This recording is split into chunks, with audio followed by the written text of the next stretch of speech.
Minute fund education. बच्चों, आज मैं आपके लिए भाग 2 अब कैमरे में बंद अपाहिज का लेकर आई हूँ। तो अभी तक आपने देखा था कि दूरदर्शन में कैमरे में बंद अपाहिज एक होता है जो कि अपने दुखों को बयां करता है दूरदर्शन के माध्यम से, और संचालक यहाँ कार्यकर्ता जो हैं वो उसे तरह तरह के प्रश्न पूछते हैं और वो जवाब देने में असमर्थ रहता है। तो आगे की कविता देखते हैं। सोचिए, बताइए, आपको अपाहिज होकर कैसा लगता है? कैसा यानी कैसा लगता है? हम खुद इशारे से बताएंगे कि क्या ऐसा है। सोचिए, बताइए, थोड़ी कोशिश करिए, यह अवसर खो देंगे। आप जानते हैं कि कार्यक्रम रोचक बनाने के वास्ते हम पूछ पूछ कर उसको रुला देंगे। इंतजार करते हैं, आप भी उसके रो पड़ने का करते हैं। तो यहाँ पर जो संचालन करता है, प्रश्न करता है किससे? एक अपाहिज अपंग व्यक्ति से। तो उसे इतना प्रेरित करता है, इतना उसके ऊपर दबाव डालता है कि वो अपने दुखों को बयां कर सके, दुखों को अपने दर्शकों के सामने दिखा सके।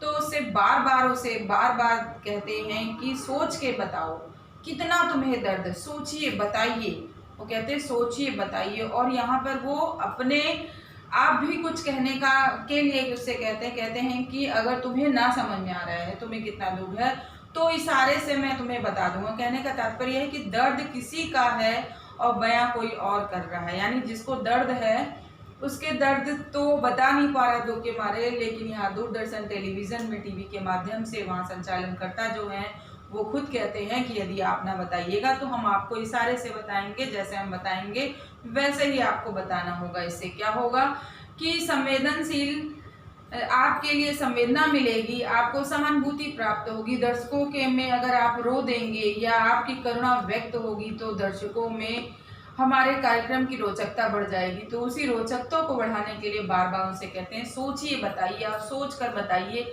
कि आपको कितना दुख है। आगे कहते हैं कि आपको अपाहिज होकर कहते हैं कि आप अपाहिज हुए तो आपको अपाहिज होने के बाद आपको कैसा लगता है, कैसा महसूस होता है, कितना आपको दर्द होता है, आपको उसका जितना भी आपको एहसास है वो सब यहाँ बयां कर दीजिए ताकि आपको दर्शकों की सहानुभूति मिलेगी। वो तो समाज के सामने यही प्रस्तुत करना चाहता है कि दुख लोग अपने ऐसे व्यक्त करते हैं, मैंने लोग मजबूरी में अपने दुखों को दूसरे के सामने बेचते हैं, यहाँ तक कि दूरदर्शन तक, टेलीविजन तक, मीडिया के माध्यम से वो अपने आप को दर्शाने का प्रयास करते हैं। लेकिन यहाँ क्या होता है, यहाँ समाज में टेलीविजन के प्रति, मीडिया के प्रति करारा व्यंग कवि ने व्यक्त किया है। कवि ने करारा व्यंग किया है कि किस तरह से लोग अपने समाज में दुख दर्द को बेचते हैं। यानी अपने कार्यक्रम की रोचकता को, प्रसिद्धि को बढ़ाने के लिए सहानुभूति न देने के बजाय, वो संवेदनशील होने के बजाय वो संवेदनहीन हो गए हैं, क्योंकि यहाँ पे उन्हें अपने कार्यक्रम की सिर्फ और सिर्फ रोचकता चाहिए, प्रसिद्धि चाहिए, और उन्हें किसी के दुख दर्द से कोई भी मतलब नहीं है। तो यानी कैसा लगता है, वो कहते हैं दर्द होता है तो आपको कैसा लगता है बताइए। जितना अपने दर्द को व्यक्त कर पाइए उतने अपने दर्द को व्यक्त करिए। यानी कैसा लगता है, हम खुद इशारे से, वो कहते हैं यदि आप अपने दुख को इतने समय में बता पाएंगे तो ही अच्छा होगा। मैंने उनसे पहले से ही कह देते हैं कि जितना अपने दुख को व्यक्त कर पाओ उतना अच्छा है। अगर तुम दुख ना व्यक्त कर पाओ, अपनी बात ना कह पाओ, तो हम तुम्हें इशारे से बता देंगे कि तुम्हें कैसे भाव प्रकट करने, मैंने दर्द उसका है, और भाव भंगिमा बनाने के लिए दूरदर्शन वाले कहते हैं हम तुम्हें इशारे से पीछे से बता देंगे, तुम्हें लगे तो तुम ऐसे ही बता देना। तो कहते हैं हम खुद इशारे से बताएंगे कि क्या ऐसा है। वो कहते हैं कि हम तुम्हें खुद इशारे से बताएंगे, जैसा कहेंगे वैसे ही तुम कर देना। सोचिए बताइए, थोड़ी कोशिश करिए, यह अवसर खो दें। कहते हैं सोच के बताइए, जितना आपके अंदर दर्द है वो व्यक्त कर दीजिए, थोड़ी कोशिश करिए, क्योंकि यहाँ पे कार्यक्रम की रोचकता बहुत जरूरी है। वो बार बार कहते हैं कि कार्यक्रम की रोचकता को बढ़ाने के लिए आपको अपने दर्द को बताना ही होगा। जितने अपने दर्द को आप व्यक्त कर पाएंगे उतना अच्छा होगा। यह अवसर खो देंगे। कहते हैं कि ये अवसर अगर आप खो देंगे तो फिर आप अपने दुख को समाज के सामने नहीं रख पाएंगे। आप जानते हैं कि कार्यक्रम रोचक बनाने के वास्ते हम पूछ पूछ कर आपको रुला देंगे। वो कहते हैं कि आप जानते हैं कि कार्यक्रम की रोचकता इसी से होती है, और जब तक आप रोएंगे नहीं तब तक कार्यक्रम रोचक नहीं होगा। यहाँ समाज के सामने यही व्यक्त कर रहे हैं कि दर्द की कीमत यहाँ नहीं है, यहाँ समय की कीमत है। कहते हैं कि हम पूछ पूछ कर उसको रुला देंगे। दर्शकों के सामने भी व्यक्त करते हैं, हम उनसे तरह तरह के प्रश्न करेंगे और उसे रुलाने का प्रयास करेंगे, ताकि दर्शक वो इस तरह से, इसलिए कहते हैं ताकि दर्शक उनके टेलीविजन से जुड़े रहे, उनके कार्यक्रम की प्रसिद्धि बढ़ती रहे। इंतजार करते हैं, आप भी उसके रो पड़ने का करते हैं। अब वो यहाँ पर जो संचालन करता है वो टेलीविजन के माध्यम से ये बताना चाहता है, यहाँ पर दर्शकों को करारा व्यंग्य किया गया, दर्शकों के ऊपर कटाक्ष किया गया है। ये कहा गया है कि आप भी उतावले रहते हैं, आप भी उत्सुक रहते हैं किसी के दर्द को अंत तक देखने के लिए। मने करारा व्यंग्य यहाँ पे कवि ने दूरदर्शन के माध्यम से ये बताया है कि दर्शक को भी उस संचालनकर्ता ने कटाक्ष किया है कि आप भी इसको देखने के लिए व्याकुल रहते हैं, अगर हम अपने कार्यक्रम में सफल हो पाए तो आपको अच्छा लगेगा। ये सारी बातें वो दर्शकों के सामने भी बताते हुए कहते हैं कि इंतजार करते हैं आप भी उसके रो पड़ने का, आपको भी इंतजार रहता है कि वो अपंग व्यक्ति अपने दुख को अंततः कहाँ तक बता पाएंगे। कोई किसी के दुख को देखने के लिए बहुत ही बेताब रहता है, ये बताने का उन्होंने प्रयास किया है। अब वो कहते हैं दूसरा पैरा, तीसरा पैरा देखिएगा कि फिर हम पर्दे पर दिखलाएंगे फूली हुई आंख की एक बड़ी तस्वीर, बहुत बड़ी तस्वीर, और उसके होंठों पर एक कसमसाहट भी। आशा है आप उसे उसकी अपंगता की पीड़ा मानेंगे। कहते हैं कि एक और कोशिश दर्शक, धीरज रखिए, देखिए हम दोनों को एक संग रुलाने का प्रयास करेंगे। कहते हैं वो कि फिर हम पर्दे पर दिखलाएंगे। अब जब वो इतने सारे प्रश्न करता है किससे, अपंग व्यक्ति से, एक दुखी व्यक्ति से करता है, तो उसके मुख सिल जाते हैं, वो चुप हो जाता है, उसके हृदय में इतनी पीड़ा होती है, उसके होठों में कसमसाहट होती है, उसके होंठ हिलने तक ही रह जाते हैं, उन्हें हिलते हैं डर के मारे कि क्या हम क्या बोलें, इनके प्रश्नों का उत्तर हम कैसे दें। वो अपना उसको जो उसका व्यवहार हो रहा है उससे कहीं उसे कुछ बुरा ना हो, और सारी चीज़ें वो सोचता है कि मेरा यहाँ पे मजाक उड़ रहा है, यहाँ दर्शक के सामने अगर मैं कुछ बोलूँगा तो क्या होगा, कैसे होगा, वो सारी बातें सोचता है, इसलिए वो कुछ बोल नहीं पाता है। उसकी आंखें नम हो जाती हैं, और आंखें नम होते ही यहाँ पे जो दूरदर्शन करता है या संचालन करता है वो उस साक्षात्कार लेने वाले व्यक्ति से, अपंग व्यक्ति की आंखों को देख लेता है और अपने कैमरामैन को निर्देश देता है कि स्क्रीन पर इसकी आंखों को बड़ा बड़ा दिखाओ, ताकि जब वो उसके दर्शकों के सामने उसकी आंखें, रोती हुई आंखें प्रदर्शित होंगी, दर्शक उसे देखेंगे तो दर्शकों में प्रसिद्धि बढ़ेगी, उनके उस कार्यक्रम की रोचकता बढ़ेगी। इसीलिए वो कैमरामैन को निर्देश देता है और उसकी आंखों को बड़ा बड़ा दिखाने का प्रयास करता है, ताकि उसके कार्यक्रम की रोचकता बढ़ जाए। वो खुद ही कहता है कि फूली हुई आंख की एक बड़ी तस्वीर, बहुत बड़ी तस्वीर, हम आपको उसकी आंखों की तस्वीर दिखाएंगे, तब आपको लगेगा कि वो बहुत दुखी है। आगे कहते हैं कि और उसके होठों पे जो कसमसाहट है, जो दुख है, जो वो बोल नहीं पा रहा है, वो उसके होठों से ही पता चल रहा है। वो ये बताने का प्रयास करते हैं, आप इसके होठों से ही जान जाइए कि वो कितना दुखी है, इशारों से बताने का प्रयास करते हैं।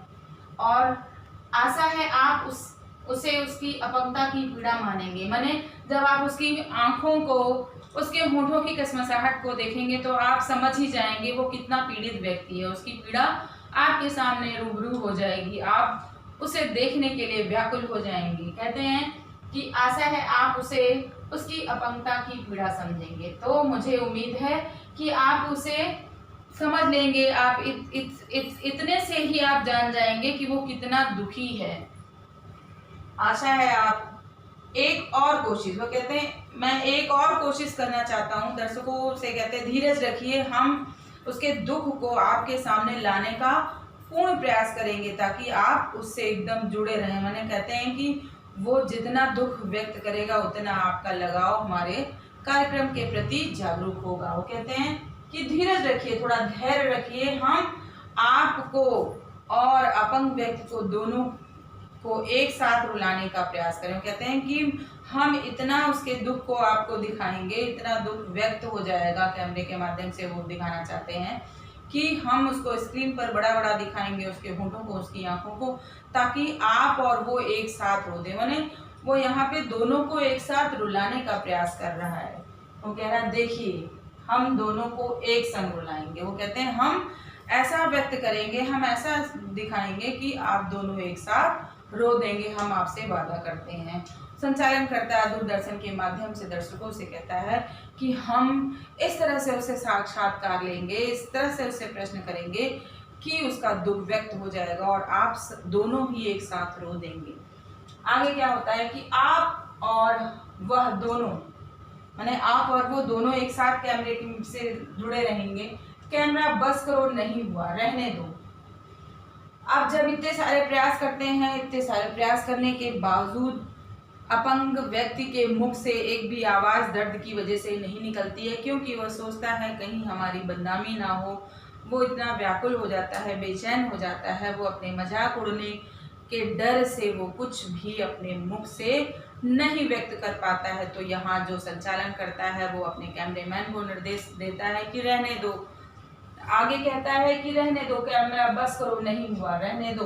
पर्दे पर वक्त की कीमत है, नहीं बता पा रहा है तो कोई बात नहीं, हमारे पर्दे पर यानी हमारी मीडिया में वक्त की कीमत है। अब इस वक्त की कीमत से यहाँ पर कवि ने ये प्रदर्शित करने का प्रयास किया है कि यहाँ किसी के दर्द की कीमत नहीं, यहाँ साक्षात्कार लिया जा रहा है जिस व्यक्ति का। अगर वो नहीं बता पा रहा है तो यहाँ पे उससे कहा जा रहा है बता पाओ तो ठीक है, नहीं तो कोई बात नहीं। यहाँ पे दूरदर्शन में वक्त की कीमत है, तो वक्त की कीमत से तात्पर्य यह है कि यहाँ व्यावसायिकता पर करारा व्यक्ति, माने अपने व्यवसाय के चलते कोई किसी के दर्द को पहचान नहीं पा रहा, महसूस नहीं कर पा रहा है। कहते हैं कि जाके पैर न फटे बेवाई ते क्या जाने पीर पराई। जब तक किसी को दुख नहीं होता, दर्द नहीं होता, वो दूसरे के दर्द को नहीं समझता है। यहाँ व्यावसायिकता को दर्शाया गया है। तो पर्दे पर वक्त की कीमत है। कहते हैं हमारे यहाँ पर्दे पर अर्थात टेलीविजन पर, टीवी पर वक्त की कीमत है। यहाँ ये नहीं कि आप पूरे दिन बैठे रहे, हम आपसे साक्षात्कार लें। आपको इतने ही समय में अपने दुख को व्यक्त करना। अर्थात कहने का तात्पर्य यह है कि आज समाज में कुछ ऐसे वर्ग के लोग हैं, कुछ ऐसे लोग हैं जो बहुत ही मजबूर हैं और अपने दर्द को बेच रहे हैं, दर्द को भी बेच रहे हैं अपने मजबूरी के चलते। तो वही यहाँ पे दिखाया गया है कि अब मुस्कुराएंगे हम। आप देख रहे थे सामाजिक उद्देश्य से युक्त कार्यक्रम, बस थोड़ी ही कसर रह गई। अब वो कहते हैं तो जब वो कुछ नहीं बता पाते हैं, प्रश्न का उत्तर उन्हें नहीं मिल पाता है, तो कहते हैं कि समय की कीमत है। अब जो है कार्यक्रम जब वो समाप्त करने वाले होते हैं तो हंसते हुए कहते हैं अब कार्यक्रम समाप्त होता है और धन्यवाद हम आपका देखते हैं कि आप अभी तक हमारे रोचक कार्यक्रम के साथ जुड़े हुए थे। कहते हैं कि आप देख रहे थे सामाजिक उद्देश्य युक्त कार्यक्रम, आप अभी तक देख रहे थे, आपको कार्यक्रम देखने के लिए धन्यवाद। वो धन्यवाद देते हुए व्यक्त करते हैं अपनी बातों को बस, लेकिन ये कहते हैं कि बस थोड़ी सी कसर रह गई थी कि हम उससे कुछ भी उगलवा नहीं पाए, यानी उसके मुख से हम कुछ आपके सामने प्रस्तुत नहीं करा पाए, कोई बात नहीं। तो ये कहते हुए दूरदर्शन में संचालनकर्ता अपनी बातों को यहाँ पे विराम देता है और कहता है धन्यवाद। तो बच्चों देख लीजिएगा, इससे जो प्रश्न है, अब आपने देखा ही कि यहाँ पे व्यावसायिकता को, यानी यहाँ पे दूरदर्शन कार्यक्रम संचालक की मानसिकता को किस तरह से व्यक्त किया गया है। यहाँ पे संवेदनशील होने की बजाय यहाँ पे लोग संवेदनहीन हो गए, किसी के दर्द से किसी को कोई मतलब नहीं है। यहाँ अपने समय की कीमत है, सिर्फ अपने कार्य से मतलब है और किसी से मतलब नहीं है। तो पहला प्रश्न देखिएगा, पहले दूसरे पैरा का, कवि ने दूरदर्शन के कार्यक्रम संचालकों की किस मानसिकता को उजागर किया है। माने कवि ने दूरदर्शन के कार्यक्रम संचालकों की किस मानसिकता को उजागर, जो कार्यक्रम संचालक है, यहाँ कवि ने दूरदर्शन के माध्यम से ये बताने का प्रयास किया है कि यहाँ समय की कीमत है, यहाँ किसी के दर्द से उन्हें कोई भी लेना देना नहीं है। वो संवेदनशील ना होकर संवेदनहीन हो गए हैं। वो सिर्फ अपने व्यावसायिकता को बढ़ाने के लिए, अपने प्रसिद्धि को बढ़ाने के लिए, अपने कार्यक्रम की रोचकता को बढ़ाने के लिए ही से काम कर रहे हैं और बाकी उन्हें किसी के दर्द से कुछ भी लेना देना नहीं है। आगे का प्रश्न देखिएगा, संचालकों द्वारा अपाहिज को संकेत में बताने का उद्देश्य क्या है।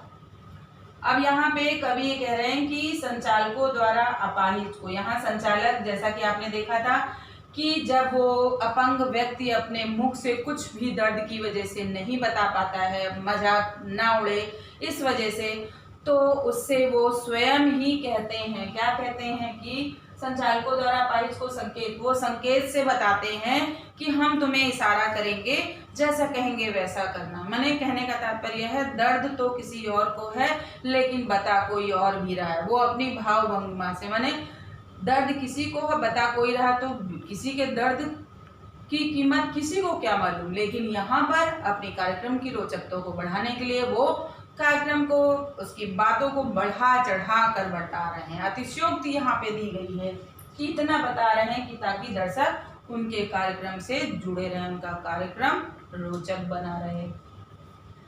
तो यही उद्देश्य है उनका बताने का। कहने का तात्पर्य है संचालन, जो वहाँ संचालक हैं वो अपने कार्यक्रम की रोचकता को बढ़ाने के लिए उन्हें संकेत के द्वारा बताते हैं।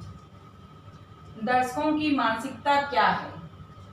अब यहाँ पे कवि ने दर्शकों की मानसिकता का वर्णन से तात्पर्य ये बताया कि यहाँ पे संचालन करता ही दर्शकों पर करारा व्यंग कर रहा है कि दर्शक भी चाहते हैं कि वो रो दे, वो अपने दुख को व्यक्त करे, वो जितना रोएंगे उतना उन्हें अच्छा लगेगा। यहाँ पे ये भी बताया गया है कि दर्शक की भी यही मानसिकता है कि वो उस कार्यक्रम में उसे वो रोते हुए देखना चाहते हैं, यही बताया गया है। अगला देखिएगा कि दूरदर्शन वाले किस अवसर की प्रतीक्षा में रहते हैं। दूरदर्शन वाले किस अवसर की प्रतीक्षा में रहते, कहा गया है कि दूरदर्शन वाले अपनी कार्यक्रम की रोचकता को बढ़ाने के लिए ढूंढ ढूंढ कर ऐसे व्यक्ति को लाते हैं ताकि जिसको लाने से उनके कार्यक्रम की प्रसिद्धि बढ़े, उनके कार्यक्रम की रोचकता बढ़े। आगे तीसरे पहले से क्वेश्चन देखिएगा, कार्यक्रम संचालक पर्दे पर फूली आंख की तस्वीर क्यों दिखाना चाहता है। कार्यक्रम संचालक जो है पर्दे पर उस अपंग व्यक्ति की फूली आंख की तस्वीर इसलिए दिखाना चाहता है कि जब उसकी आंखें बड़ी बड़ी, उसके अश्रु बहते हुए, यानी आंखों में आंसू बहते हुए जब कार्यक्रम उनका चलेगा पर्दे पर, टीवी पर, तो दर्शक उससे जुड़ जाएंगे, उससे उनकी आंखें एक बार भी हटेंगे नहीं, वो एक टक उस कार्यक्रम को अंत तक देखते रहेंगे। इससे उनके कार्यक्रम की रोचकता बढ़ जाएगी। तो वही वो अपने कार्यक्रम की रोचकता को बढ़ाने के लिए ही उसकी आंखों को टीवी पर, पर्दे पर बड़ा बड़ा दिखाने के लिए कहते हैं। अगला प्रश्न देखिएगा, एक और कोशिश, इस पंक्ति का क्या तात्पर्य है। इस पंक्ति से क्या तात्पर्य है ये पूछा गया है। तो कवि ने इस पंक्ति से ये बताने का माध्यम व्यक्त की है, ये बताने का प्रयास किया है कि एक कोशिश, वो अपंग व्यक्ति से कहते एक कोशिश कर लो, क्योंकि यहाँ पे वक्त की कीमत है। यदि आज तुमने अपनी बात को समाज के सामने रख दिया तो तुम्हें सहानुभूति प्राप्त होगी, तो उसे वो एक कोशिश करने कहते हैं। माने दर्द है, अब वो दर्द के लिए कोशिश करने कहते हैं। वो तो पहले से ही दर्द से पीड़ित है, वो और क्या कोशिश करेगा कि माने अपने दर्द को और भी बढ़ाए। तो यहाँ संवेदनहीनता पर करारा व्यंग है। कार्यक्रम संचालक दोनों को एक साथ रुलाना चाहता है, क्यों। अब कार्यक्रम संचालक दोनों को एक साथ रुलाने का प्रयास इसलिए करता है ताकि दर्शकों और जो वहाँ दूरदर्शन में बैठे व्यक्ति हैं, दोनों का सामंजस्य वो एक साथ टीवी पर, पर्दे पर जुड़े रहें ताकि उनके कार्यक्रम की रोचकता बढ़ जाए। इसलिए वो दोनों को एक साथ रुलाने का प्रयास करते हैं। संचालक किस बात पर मुस्कुराता है। उसकी मुस्कुराहट में क्या छिपा है। संचालक इस बात पर मुस्कुराता है जब उसका कार्यक्रम समाप्त हो जाता है और कई प्रयासों के बाद भी अपंग व्यक्ति अपने मुख को नहीं खोलता है, उसके प्रश्न के उत्तर वो नहीं दे पाता है, फिर भी वो मुस्कुराते हुए कहता है कोई बात नहीं, ये तो यहाँ पे तो पर्दे पर समय की कीमत है, यही कहते हुए मुस्कुराता है। और उसकी मुस्कुराहट में क्या छिपा, उसकी मुस्कुराहट में यही छिपा है कि वो रोए या ना रोए, हमने तो दर्शकों के सामने उसकी बड़ी बड़ी आंखों को दिखा दिया, उसके होंठों की कसमसाहट को दिखा दिया। दर्शक तो हमारे कार्यक्रम से जुड़ ही गए, हमारे कार्यक्रम की रोचकता बढ़ी गई है। तो बच्चों यहाँ पे आप देखिएगा कि विशेष हमारा यहाँ पे रवि सहाय ने ये प्रस्तुत किया है कि टीवी के माध्यम से, टेलीविज़न के माध्यम से लोग अपने दर्द को व्यक्त करते हैं, तो उन्हें दर्द कि दूरी तो उनके दर्द तो दूर नहीं होता है, बल्कि उनकी जग हसाई होती है। और यही यहाँ पे दर्शाया गया है कि एक अपंग व्यक्ति जो असहाय है, वो खुद का तो कुछ कर नहीं सकता, दूसरों के लिए क्या करेगा, तो इसीलिए वो वहाँ पे चला जाता है। और यहाँ पे दूरदर्शन वाले उसके दुख को व्यक्त करना चाहते हैं, लेकिन वो अपनी बात को स्वयं नहीं दिखा पाता है, नहीं कर पाता है। फिर भी यहाँ टेलीविज़न वाले इशारों के माध्यम से उससे कई तरह से प्रश्न करते हैं, तोड़ मरोड़ के उससे बात कहलवाने का प्रयास करते हैं, ताकि उनके कार्यक्रम की रोचकता बढ़ जाए। तो बच्चों, आज हमारा ये पार्ट 2 था। अगले पार्ट में हम आपसे फिर मिलेंगे, तब तक के लिए